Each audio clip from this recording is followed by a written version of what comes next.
हम जानना चाहेंगे सबसे पहले दर्शकों से, आप अपने बारे में बताएं, आप कहाँ से हैं, किस तरह फिल्म बनती हुई और आज जिस फिल्म की आप शूटिंग करें उसके बारे में क्या कहना चाहेंगे। सबसे पहले तो आप सभी को हाथ जोड़ के प्रणाम करते हैं।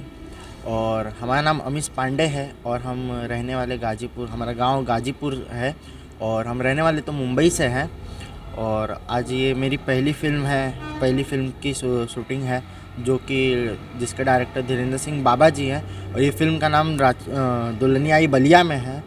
और उनमें सबसे पहले तो धन्यवाद देना चाहूँगा मेरे माँ बाप को और फिर बाद में डायरेक्टर जी को, जिन्होंने मुझे लॉन्च किया है। और बहुत ही स्ट्रगल करने के बाद मैं आज ये मुकाम पे पहुँचा हूँ और बहुत ही खुशी हो रही है कि आज मैं पहली फ़िल्म कर रहा हूँ और जो भी है सबका सपोर्ट मिल रहा है, सबका प्यार मिल रहा है, बस और क्या। जी, तो पहली फिल्म है, पहली बार आपने कैमरा फेस किया, तो जी। एक सेकेंड